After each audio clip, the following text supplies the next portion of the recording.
Hello, mystic travelers, and welcome back to Beneath the Surface, where we look into the black mirror to see what deeper energies are moving through your life.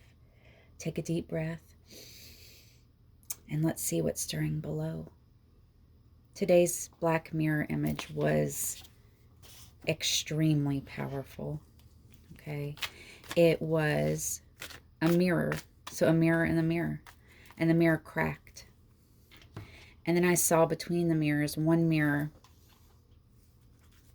on one side of the mirror was a cold, desolate landscape with snow and broken trees. And one side was this garden, this bright, beautiful garden filled with flowers and fruits and abundance. And it was like looking into the mirror. I could switch between the worlds based on how I viewed the mirror. And that is why I chose today's poem, which is The Two Trees by W.B. Yeats, as inspiration. The second message I got was that there's going to be a channeled message at the end of this. I'm not going to read this whole thing, but let's get started. Beloved, gaze in thine own heart. The holy tree is growing there. From joy the holy branches start, and all the trembling flowers they bear. Gaze no more in the bitter glass. The demons with their subtle guile lift up before us when they pass, or only gaze a little while. You can read this whole poem somewhere else. I'm not going to read the whole thing. But basically the idea, and like I said, this was the image I got in the mirror and why I picked that poem, right? The idea being that how we perceive ourselves has so much to do with how much we love ourselves and our lives. Our perception, our viewpoint, has so much to do with how we feel. And if we don't see ourselves clearly, beloved, gaze in thine own heart. The holy tree is growing there. Do you see that? Do you see that? Do you see your holy tree? Or when you look inside, do you see old programs? Do you hear voices that you think are yours, but really they're somebody else's telling you, you need to do this, or you need to be that, or you're not good enough because? It sounds like your voice now, doesn't it? But it's not. It didn't start there. So let's dive a little bit deeper.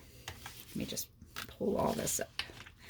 And if something in this reading speaks to you, please comment below. It'll help other people who need this kind of message find us, and like and subscribe. Trust your intuition. You know, this is so important to this particular message because the whole modus operandi of society is to get you all flipped around so you don't trust your intuition. And that comes to like jobs, movies, relationships, right? If you went by, you know, your intuition might be like, oh, this person's kind of creeps me out. But society's like, oh, be nice, give that person a chance. And then maybe it didn't turn out so nice. Or you have a bad feeling about a person, but you're really attracted to them, so you go with it. Because you're like, you've been told intuition isn't really a real thing. Oh, it is. It is. But you have to, if you haven't been using it a long time, you've got to rebuild your trust with it. Right? So in order to see reality as it is, you have to start trusting your intuition again. 7 deadly sins. Humanity's destructive traits. Wow. Yeah, what part of your intuition is being blocked by? So basically the world is both the blooming, beautiful tree on one side of the mirror and the desolate wasteland on the other side. Society wants you to be in the unsatisfied spot, right? Because if you're unsatisfied, you purchase things. If you're unsatisfied, you feel like something's wrong with you and you conform. They talk a big talk about wanting independent thinkers, but they punish people who think independently. Look at that. Yeah, conform, conform, conform, even if it leads you like a lamb to slaughter. And it does. It because it slowly kills you inside, right? You forget who you are, you forget your creativity. And you deserve to be in a state of peace and not being scared all the time. You don't have to buy into their dark, scary world. It will influence you because obviously we have to interact with the world. But you can't control all the things around you. And that's the thing, like when we're kind of traumatized as children, whether that's something dramatic or just, maybe being neglected, which is also, of course, traumatic and dramatic, but, then you feel like the world is a dark, barren place and that you have to do everything you can to control everything around you in order to feel safe. And you probably aren't even doing this consciously. I think a lot of times control issues aren't, a lot of them are a lot more subtle than we think they are. And I say this as a person who has a lot of control issues. I never try to control other people, but I feel like I have to, sometimes I get into phases where I feel like I have to micromanage my environment in order to feel emotionally safe. And that stops me from being as it's not flexible, but like as adapting to changes in difficult situations. But once again, these readings are from me too. I'm trying to grow and get better as well. I feel like we've been getting so many repeating cards from the Dixit deck this month. So really pay close attention to these. These are your shadow cards. And so moving from this state, because when you see both of these, there's an element of lightness, like you have the sheep and you have the fun merry-go-round. But you also have this element of darkness, the wolves disguised, these kind of dark creatures. It's almost like, how can you transmute this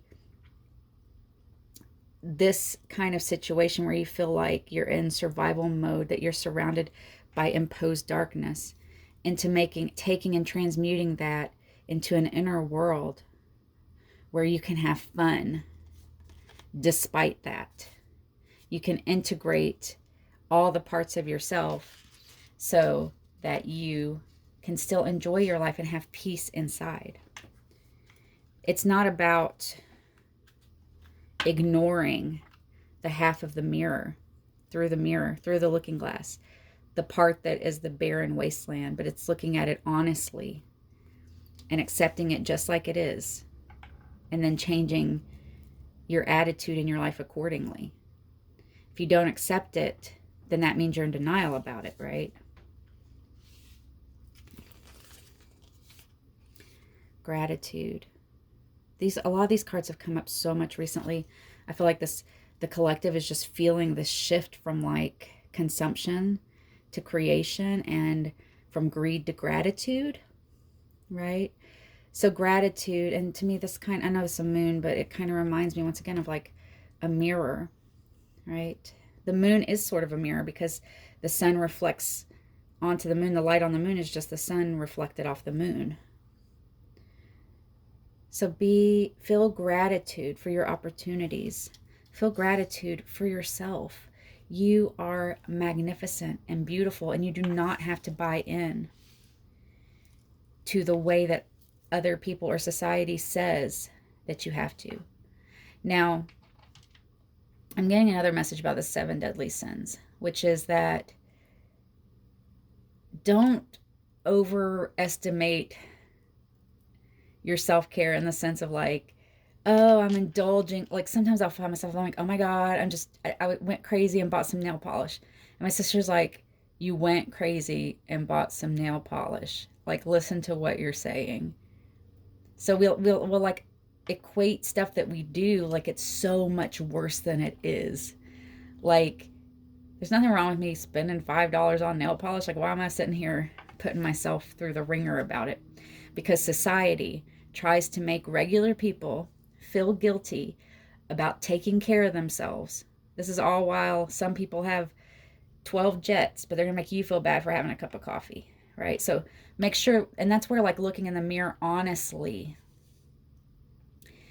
is a good idea. Because yeah, some people are going to tell you that, oh, you're just, being crazy. But no, it's not crazy to want little, to want things, to want to feel comfortable, to, have good self-care. Yeah, your inner world is so abundant. I like these like two cats as well. So like you are clever. You are abundant within yourself. You do not need outward validation for that. It is time for you to use your inner resources, your gratitude, your inner abundance in order to step away from this table where you're starving anyway. There's like 3 peas on there. And start playing. Use your intuition to get yourself out of that. Wow, you're just getting all of these awesome cards. Harmony. Yeah, peace is what's going to come from this process. And I'm back again with the image in the mirror of like yin yang, right? The one side of the mirror can't exist without the other side of the mirror. So finding harmony harmony doesn't always mean peace. Harmony can also mean balance, right?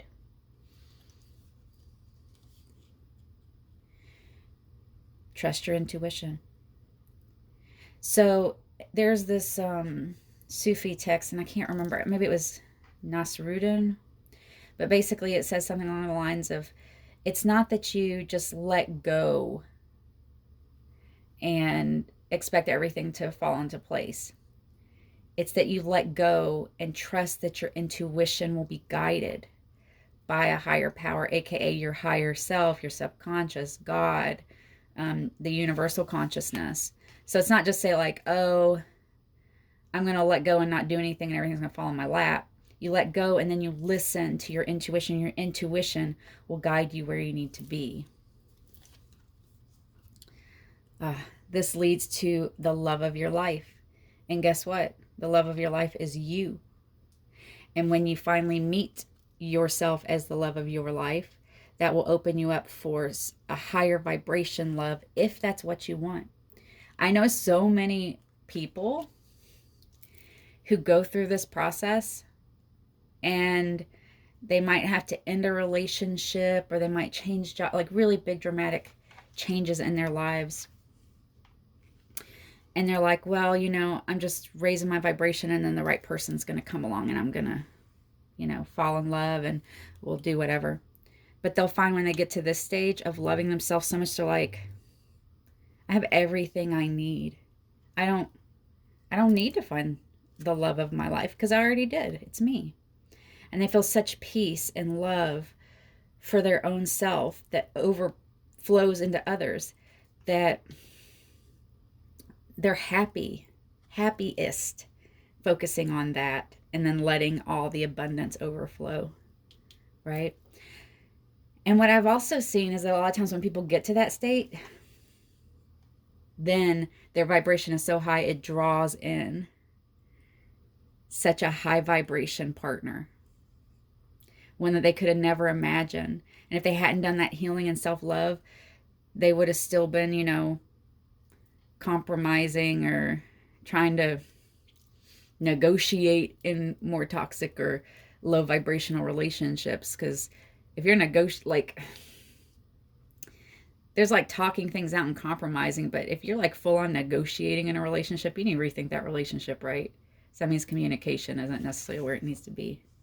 Beware of greed.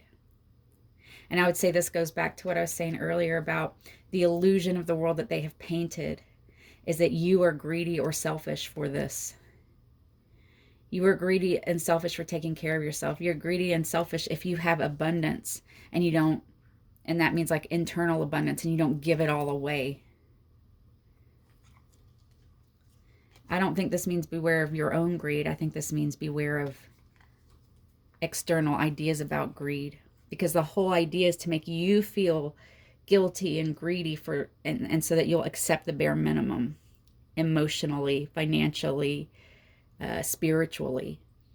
But no, you deserve the whole breadcrumb. The whole breadcrumb. I mean, you deserve more than breadcrumbs. You deserve the entire bakery. Honor and respect will come to you. Look at that. Full circle. Crown yourself. You are sovereign. You are the royalty of your life. You're the king or queen or whoever of your life. You are the love of your life. And when that happens, and when you finally feel that, and you stop repeating those negative words, and stop putting yourself down because society says you're supposed to be a certain way, the abundance that will come to you, your intuition, you'll just get spontaneous, intuitive insights. And when that happens, you're just going to be so... It's like the grace you walk with. You won't make yourself small anymore. You hold your head up high naturally because you are happy and you are proud of who you are. And that shifts the entire energy of wherever you go. 99% of people will be in awe of your presence because you'll be so... It's sort of like the Marilyn effect. Like when you fully embody yourself, you can just put your shoulders back and everyone's going to notice you. But when you're slumped over, when you feel small inside, that reflects, people can feel your energy. Knight of Wands. Judgment. Six of Pentacles. Five of Wands. Page of Swords.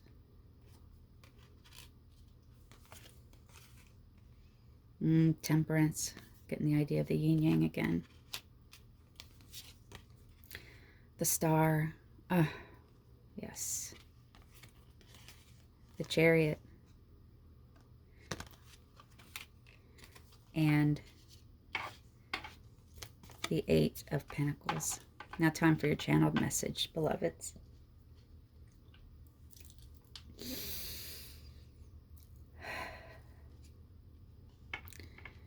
In the past, you've gotten really passionate about things. And you've rushed forward, looking forward in excitement to enjoying this new thing. But when it came down to it, other people might judge you or make you feel small or bad or silly or stupid because you got really excited about certain things. And this could have happened all the way back into childhood. Oops, excuse me. And then it turned into self-judgment. You couldn't accept your whole self because you were told your whole self wasn't good enough.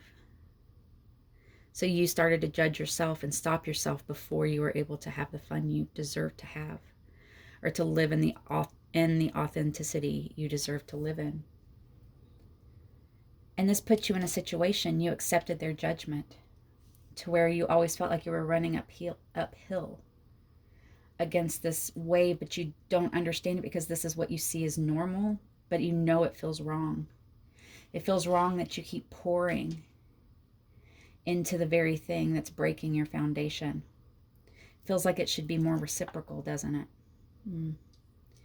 So, beloved, it's time for you to find balance between your shadow and the life that you live.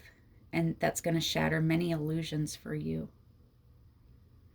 And you're going to need to hold yourself like you would hold a child, in comfort, in love, in peace, because your inner child is who is crying out to be seen and heard. They're the one who were silenced when they ran forward with their joy and their excitement, and they were told the world isn't going to be nice to you. Put that away. That's not good. but you are the star. You've been through the tower over and over again. And every time you've refined yourself just a little bit, knowing that you're going to figure out what feels off balance and you're going to rebalance it. And the peace and the grace you walk with when that happens is immeasurable. You are a light that other people are attracted to, like a lighthouse. And that will help you build community of authentic, community of people and energies that match your higher frequency. You're building a web of peace, a web of hope, a web of stars, right? Other people who shine as bright as you do, and together you can shine a light that can change the world, that changes lives. Because remember, one kind action can change the world. Every action you do does change the world. Do you change it for the neutral, for the good, for the worse? I'm sure most of the time it's for neutral or better. So find that balance between your mind and your emotions. There's so much balance here. You, my friend, are seeking that harmony. You're seeking that balance.